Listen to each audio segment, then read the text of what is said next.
뭐든 상담소. 정화주신 행복 금요일 미래문화연구원의 이대원 원장님과 함께 신앙의 진솔한 고민들을 풀어가는 시간입니다. 목사님 안녕하세요. 안녕하세요. 네. 반갑습니다. 네, 또 그동안 잘 지내셨죠? 네, 잘 지내고 있습니다. 네. 정신없이 잘 지내고 있습니다. 시간이 하루하루 지나가는 게 어찌나 빠른지 벌써 5월도 이제 끝자락이네요. 저는 정말 달력을 보면서 문득 놀라게 되더라고요.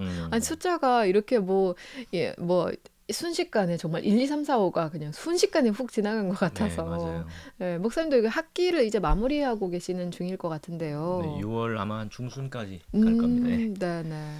아직까지 바쁘시겠어요. 뭐 지금 강의 준비하고 계속 뭐 그러니까 그런 것 때문에 네. 그쵸. 네, 바쁘신 중에도 우리 또 정주행 청취자분들의 이 신앙의 고민들을 해결해 주기 위해서 또 이 자리 나와주셨어요. 그냥 해결은 아니고 그냥 도움 정도. 그쵸. 네. 함께 고민을 나누기 네, 위해서. 맞아요.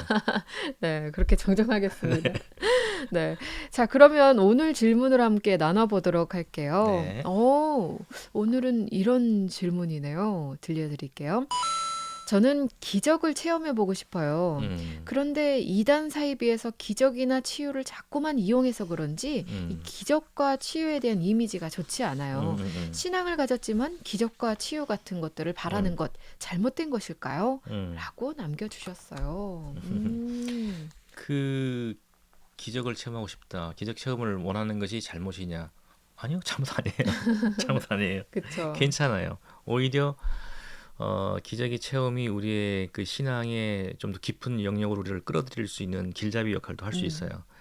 그러나 그것만큼이나 기적을 체험하고자 하는 어떤 그런 그 마음 때문에 신앙이 위험해질 수도 있습니다. 잘못된 신앙의 길로 빠질 수도 있습니다. 그래서 이 양자적 측면이 있는 거예요. 그래서 이런 것들을 우리가 잘 고려해야 되는데 지난 시간에 제가 우리가 무슨 얘기했었죠? 지난 시간에? 편에 대한 편에 대한 얘기죠. 얘기하면서 제가 그 신앙을 이해하는 두 가지 방식에 대해서 말씀드렸잖아요. 네. 하나는 개종이 있고 하나는 회심이 있다는 말씀드렸잖아요. 이제 개종이라는 것은 내가 원하는 것을 얻기 위해서 종교를 바꾸는 행위, 문자적으로 말하면 종교를 바꾸는 개종이니까 네. 종교를 바꾸는 행위를 갖다가 우리가 개종이라고 얘기하고, 그러니까 기독교인으로서 생활을 하고 있지만 개종이 중심이 된 사람은 뭐냐면 끊임없이 기독교라는 종교를 통해서 하나님을 통해서 내가 원하는 것을 얻고자 하는 욕구가 강할 수밖에 없다라고 그랬죠. 근데 회심자는 뭐냐면, 회심을 한 사람은 뭐냐면 삶의 중심이 내가 중심이 되었던 삶을 하나님이 중심이 되는 삶으로 바꿔가는 거라서요. 그래서 신앙의 과정을 중시 여기죠. 신앙의 과정을 중시 여겨요. 그러니까 개종자는 뭐냐면 이례적 사건으로서의 개종을 중시 여겨. 내가 이제 하나님 믿었다. 그러니까 이제 천국 백성이야. 그러니까 이제 내가 하나님의 이름으로 구하고, 또 그러다 보니까 뭐죠? 내가 이제 헌금 잘하고 종교 생활 잘하면, 그러니까 기독교 안에 존재하는 종교 생활을 열심히 잘하면 하나님이 그 대가 나에게 뭘 주실 거야라는 식의 신앙 생활을 하는 분들이 일종의 개종에 속해 있는 분이라고 볼 수 있어요. 그러니까 마음으로 실제로 이제 예수님을 인격적으로 영접하고 그런 과정이 아니라 그냥 기독교라는 테두리 안에만 들어와서 네. 다른 종교에서 하는 행동을 똑같이 하는 동일하게 거죠. 그냥 한다는 대상만 바뀐 말씀이죠. 거죠. 네. 그게 개종이에요. 그러니까 회심은 뭐냐면 다른 종교에 있을 때는 뭐죠? 내가 중심이 돼 있어요. 나의 도덕적 선함을 고양시키든 아니면 내가 원하는 욕구를 충족시키든 결국은 내가 중심이 되는 거거든요. 불교의 가장 핵심은 해탈이잖아요. 해탈. 궁극은 해탈이거든요. 그 해탈은 내가 해탈되는 거잖아요. 나에게 맡겨 있거든요. 그래서 선문답에 이런 말이 있어요. 선문답에 이런 말이 있어요. 부처를 죽이라는 말이 있어요. 부처의 가르침을 네가 흡수하라는, 네가 부처가 되라는 거거든요.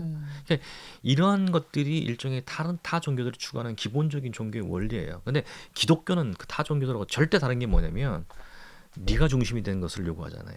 사람이 중심이 되는 걸 요구하고 철저하게 하나님이 중심이 된 것으로 중심이 되는 삶으로 전환되고 바뀔 것을 요구해요. 그러면 하나님은 무슨 독재자냐? 많은 그 안티 기독교 세력들이 그렇게 공격하거든요. 하나님은 독재자다. 독재자 맞아요. 그렇게 본다면. 근데 하나님께서 독재를 하신 이유는 하나님의 뜻과 의지를 중심으로 세우고 하나님의 뜻과 중심으로 사람들이 바뀔 것을 요구하는 이유는 뭐냐면 그렇게 할 때야 비로소 하나님의 것이 그들의 것이 되기 때문이에요. 그러니까 뭐냐면 하나님께서 창조 시에 창조할 때 창조를 해놓으시고 하나님께서 그 피조 세계에 대해서 요구하신 것이 있나요? 생육하고 번성하고 다스리라. 그러니까 그건 누구를 위한 거죠? 그쵸. 사람들을 위해서. 그렇죠. 하나님은 창조를 하시고 당신의 것을 피조 세계에 은혜로 펼쳐주시고 내려주시고 마음껏 쓰게 하시는 것으로 하나님의 기쁨을 삼으신 분이에요. 그렇죠? 근데 이것이 이제 타락으로 깨져버렸잖아요. 그러니까 다시 하나님과 관계 회복됐다는 것은 뭐냐면 다시 예전의 그 관계로 회복돼야 된다는 거예요. 근데 지난 시간에도 말씀드렸지만 우리가 이미와 아직 사이기 때문에 지금 우리 죄에 여전히 노출돼 있단 말이에요. 그러니까 지금 뭐냐면 그 아주 험난한 영적 전투가 벌어지고 있는데 이 전투 속에서 뭐죠? 이 전쟁의 핵심은 뭐냐면 나를 꺾고 인간의 의지를 꺾고 하나님의 뜻에 순종하는 거예요. 하나님의 뜻으로 돌리는 거. 근데 그것이 그렇게 해야지만이 하나님의 우리가 원래적으로 누릴 수밖에 없었고 누려야 했던 하나님의 은혜를 마음껏 누릴 수 있기 때문이거든요. 하나님께서 마음껏 주실 수 있기 때문이거든요. 그러니까 그게 이제 말하자면 회심의 원리라는 거예요. 이제 그렇기 때문에 우리가 신앙생활을 할 때 기본적으로 우리의 신앙생활이 개종자로서가 아니라 회심자로서의 신앙생활을 하는 방향으로 우리를 늘 점검을 해봐야 돼요. 그런 점검을 하는 그 측면에서 이 이적에 대해서 또 생각해봐야 된다는 거죠. 그러니까 제가 지난 시간에도 그런 말을 드렸는데 신앙에 대한 가장 기본적인 전제를 깔아놓고 그것에서 그러니까 기독교 신앙은요 어떻게 보면 되게 단순해요. 어떻게 되게 단순해요. 근데 왜냐면 우리 삶의 모든 것들, 신앙생활의 모든 것들, 교회의 원리의 모든 것들이 이 신앙의 기본과 연결돼 있어야 되거든요. 이게 안 돼 있고 이것이 일종의 뭐랄까요? 이념적인 어떤 신학적인 교조적인 원리로만 남아 있고 현실은 다른 것으로 지향하는 식으로 간다면 이게 교회가 신앙의 본질을 반영하지 못하는 그냥 제도로서의 교회, 종교로서의 교회로만 존재하게 되는 거거든요. 성경은 이걸 끊임없이 경계를 해요. 끊임없이 경계를 돌이키라, 나와 대면하자. 이게 하나님의 요구예요. 근데 제가 오늘 그런 질문에서 지금 이 질문자에게 딱 이런 질문을 드리고 싶은 거예요. 기적을 체험하고자 하는 것도 잘못 아닙니다. 기적이 체험하고자 하는 그 욕망이 자칫 우리 신앙을 왜곡으로 이끌 수 있지만 기적을 체험하고자 하는 욕망 자체가 틀린 건 아닙니다. 그러나 저는 이렇게 묻고 싶은 거죠. 왜 기적을 체험하고 싶으세요? 그 기적을 체험하고 싶은 이유가 뭘까요? 이거에 대한 대답을 먼저 한번 해보셔야 될 것 같아요. 그 답변이 내가 지금 조금 전에 설명드렸던 신앙의 기본적인 측면과 이게 일치가 되는가, 일치가 되지 않는가 먼저 살펴보셔야 돼요. 물론 아직까지 신앙이 어린 사람들 있잖아요. 신앙이 어린 사람들은 그러니까 아직 어린아이 같은 신앙들이잖아. 앵앵앵앵앵 막 울기만 해. 지금 아기가 벌써 이제 지금 몇 개월이죠? 이제 16개월. 16개월이면 지가 서서 막 걸어 다니겠네, 그죠? 네. 근데 처음에 태어나서 얼마 안 됐을 때, 한 3, 4개월 될 때까지는 누워서 버둥거리잖아요. 그러니까 걔가 제일 그러니까 그 어린 아기로서 제일 잘하는 건 뭐냐면 응가하고 난 다음에 울어야 돼. 그죠? 엄마한테 신호문에서 나 치워주셔야 돼. 배고프면 울어야 돼. 그죠? 그다음 아프면 울어야 되는 거예요. 그러니까 앙랑 우는 것으로 가의 역할을 다 하는 거예요. 물론 그 응가했을 때하고 배고플 때하고 아플 때하고 울음소리가 다르다고 하더라고요. 네. 저는 잘 모르겠어요. 엄마들은 잘 안다고 그러는데 자주가 그렇단 말이죠. 그게 어린아이 때 신앙이. 그러니까 어린아이 때는 뭐냐면 내가 불안하면은 기적을 보여주세요. 이런 건 요구할 수 있다는 말이에요. 그런데 저는 이렇게 말씀드리고 싶은 거예요. 지금 이스라엘 백성들이요. 그러니까 이건 고등학교 때 제가 늘 가졌던 마음이거든요. 이스라엘 백성 같이 저런 엉터리 같은 인간들이 어디 있나. 목사님도 똑같은 거겠죠. 무슨 말인지 알죠? 예? 하나님이 그렇게 광야 40년 동안 이적과 기사를 행해서 그들 눈앞에서 구름 기둥과 불 기둥을 보여주시고 배고프면 배고프다고 만나주시고 고기 갖고 불평이면 또 주시고 물 목마르다 보면 샘을 터뜨려 주시고 온갖 걸 다 해주셨잖아요. 근데 여러분들 이걸 기억하세요. 이 질문하신 분 이걸 기억하세요. 한 150만 정도가 그 그 뭡니까 애굽을 떠났는데 이집트를 떠났는데 그 중에 단 두 사람 여호수아와 갈렙만이 가나안 땅을 밟았거든요. 우리가 이적과 기적 우리 눈에 보여지는 우리가 생각하는 뭔가 초자연적 현상을 우리가 경험한다고 해서 그것이 우리의 신앙을 긍정적이고 좋은 길로 인도할 것이라 생각하는 건 착각이에요. 그건 우리의 종교적 욕구에서 나온 것에 불과해요. 제가 지금 이 시점에서 이런 말씀드리면 어떨지 모르겠지만 이런 생각을 좀 간혹 하거든요. 이 기적에 관련된 이적과 기사에 대한 질문을 받으면 그 예전에도 이런 질문을 좀 받은 적이 있으니까 깊은 생각을 하게 돼요. 하게 되면 어떤 생각이 드냐면 내가 체험한 가장 큰 기적은 뭘까? 내가 죽었다가 살아난 적도 없고 예전에 제가 미국에서 공부할 때 굉장히 유명한 선교단체에서 간사를 하시던 목사님이 계세요. 목사님이 저한테 오시더니 그때 저 전도사였거든요. 전도사님 어느 흑인 목사님이 계시는데 그 목사님 집에 꼭 가보세요 그러는 거예요. 그때 막 공부하다 정신없을 때인데 우리말도 아니고 영어로 공부하는데 내가 얼마나 힘들겠어요. 시간 없을 때였거든. 자기는 영어 잘해. 그러니까 자기는 덜 힘들겠지. 그래서 그 집에 갔나 봐. 가보시라는 거예요. 막 너무너무 뭐 대단하다는 거예요. 그래서 왜 제가 그 집회를 가야 되는데 그러니까 아니 거기서 이적과 기사가 베풀어지는데 정말 죽은 사람이 살아났다고 막 그러는 거예요. 그래서 내가 그 얘기를 듣다가 목사님 저보고 그 집회를 가보라는 얘기는 죽은 사람이 그 집회를 통해서 그 목사님 통해서 살아났기 때문에 그게 너무 놀랍고 너무 하나님의 역사가 대단해서 가보라고 그렇게 말씀하시는 거예요. 그렇지 않냐고 말이야 막 그러는. 제가 아주 냉정하게 말했습니다. 세상을 창조하시고 앞으로 이 땅을 지금 섭리하고 계시고 앞으로 심판주로 우리를 회복시킬 하나님이 죽은 자 살리는 게 그게 어렵겠어요. 그게 뭐 대단하고 그것 때문에 나보고 그거 보자고 저는 제 앞에 죽은 자 살아나도 하나도 안 신기해요. 그거 보자고 제가 그걸 공부해야 돼요. 그런 얘기 했거든요. 그러니까 지금 제가 이 말씀을 드리는 이유는 뭐냐면 제가 그런 반응을 하면서 내 인생의 가장 큰 기적이 뭘까 생각해 봤단 말이죠. 목사님이 인생의 가장 큰 기적은 뭐세요? 저는 요즘에 최근 들어서는 그냥 소소한 것들이 다 하나하나 기적이란 생각을 좀 많이 하거든요. 그냥 제가 사랑하는 제일 큰 아이들이 거. 지금 제가 문득 생각나는 건 저희 자녀들이 태어나서 이 아이들의 엄마가 된 게 저는 되게 기적이라는 생각을 역시 하거든요. 엄마시구나. 엄마시구나. 저는 이렇게 남자 수컷 본능이 있어서 그런지 그런 것적으로 생각을 안 해봤고 저는 제일 큰 기적은 뭐냐면 제가 좀 세거든요. 뭐 아실 거예요, 그죠? 상당히 세요. 근데 나 같은 인간이 예수 그리스도를 주로 신하고 음, 그 뜻을 따르려고 삶을 살아가고 있다는 게, 그러니까 잘하고 있다가 아니라 때로는 폭발도 하고 때로는 막 뒤로 자빠지도 하고 막 그냥 별짓 다 하지만 그래도 꾸준하게 그 예수 그리스도의 그 중심, 하나님이 나의 주인이시라는 것, 음, 그분이 나의 삶의 목표와 방향을 제시하고 난 거길 가야 되고 거기 순종하려고 애쓰고 있다는 게 제일 큰 기적 같아요. 음, 내가 예수를 믿고 있다는 것 자체가 너무 신기한 거예요, 사실은요. 내가 만약에 예수 몰랐다면 장난 아니었을 것 같아. 내 인생이요. 그러니까 세상적으로 보면 그게 대단한 인간으로 보일지는 모르겠지만 하나님의 관점으로 볼 때면 진짜 이거 사람 같지 않은 사람으로 인생 살았을 것 같아요. 근데 그래서 제가 그런 관점에서 말씀드리는 거예요. 진짜 아직 우리가 신앙생활을 어릴 때는 뭔가 우리의 한계를 넘어서는 초자연적인 현상들이 일어나면 내 신앙이 더 고양될 것 같지만 성경에 나오는 수많은 이적과 기사를 통해서도 변화되는 사람은 존재하지 않았다는 거예요. 맞아요. 정말 존재는 뭐냐면 하나님과의 그 인격적인 관계를 통해서 관계 속에서 자기를 하나님께 순종시켜 나가는 사람들, 음, 그걸 통해서 하나님께서 일하시는, 그래서 그걸 통해서 우리 신앙이 성장하고 성숙하고 음, 구원의 과정이 이루어가는 것이지 이적과 기사를 통해서 그렇게 되지 않는다. 맞아요.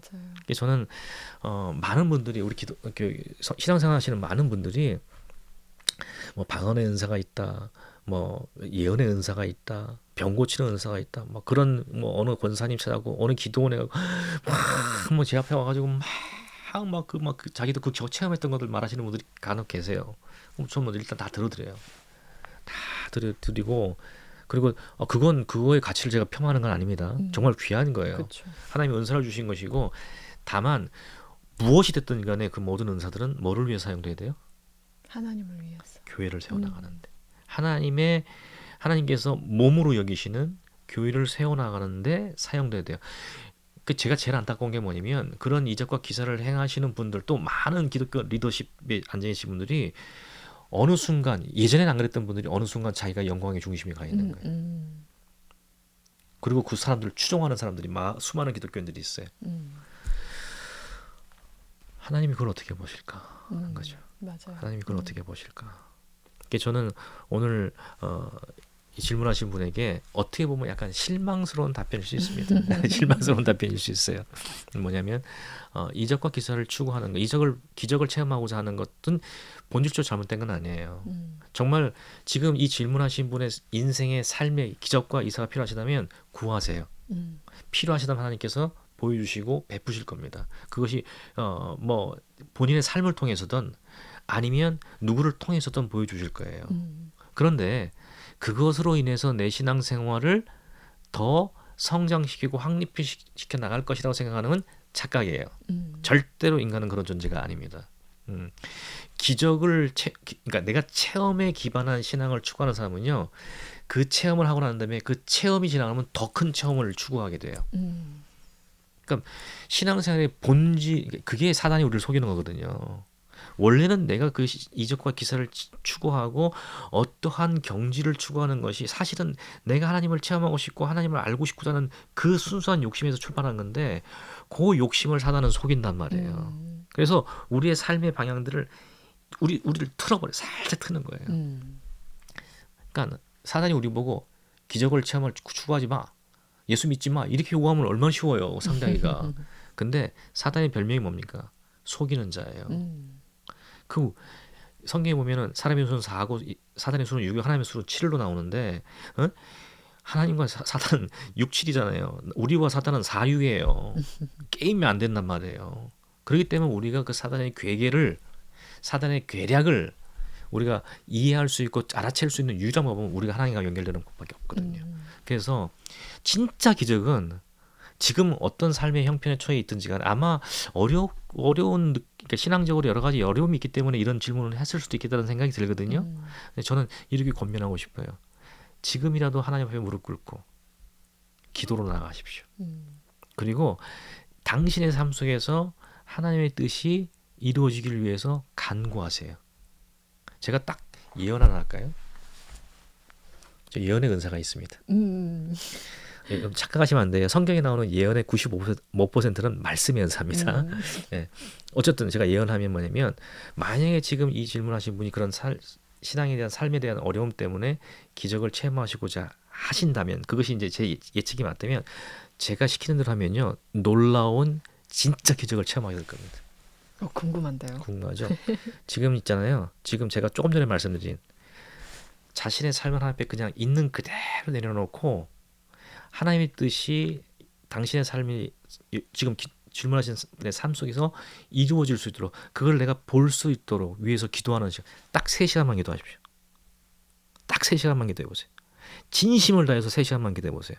아마 3시간까지 안 갈걸요? 제 예상에는 3시간 후에는 지금 그 답답함이 어느 순간에 사라져 있고 갑자기 기쁨과 영광이 충만을 느낄 거예요. 제가 딱 이거 예언이에요. 정확한 예언이에요. 됩니다 이거는. 이게 진짜 기적이에요. 왜 그런지 아세요? 그 기도 속에서 하나님께서 그 기도를 통해서 지금 기도하시는 분의 삶의 생각과 사고의 방향을 바꾸세요. 기도를 통해서. 그러면 지금 당신이 처해 있는 지금 질문자 하신 분이 처해 있는 삶의 자리를 보는 관점이 인간의 관점에서 하나님의 관점으로 바뀌는 거예요. 그게 진짜 놀라운 기적이에요. 맞아요. 네.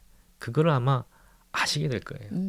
진짜 기적을 체험하고 싶으시면 기도하시고 네, 하나님의 뜻을 먼저 구하고. 네, 구하고 그러면서 이제 더 깊은 신앙의 삶 속에 나아가시면 그러한 공동체를 세우기 위해 노력하십시오. 네. 그러면 진짜 아마 예수 믿는 재미가 뭔지 알게 될 겁니다.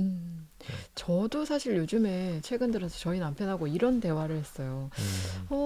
조금 이제 특별한 어떤 체험이라든지 그런 것들이 있으면은 많은 분들이 뭐 10년 전의 간증, 20년 전의 간증을 계속 얘기하시는 경우들이 있잖아요. 근데 그런 멈춰있는 신앙이 아니고, 아니, 하나님께서 이 모든 천지 만물과 우주까지 창조하신 분인데, 우리의 삶에, 하나님을 믿는 우리의 삶에 한두 가지 기적이나 놀라운 체험이 늘 일어나도 놀라운 일이 아닐 텐데, 그렇죠. 그러면은 늘 그런 걸 체험하고 굳이 막 떠벌리지 않더라도, 그럼 당연하지. 이렇게 여겨야 되는 게 맞지 않을까라고 제가 최근에 제 남편과 그런 이야기를 나눴거든요.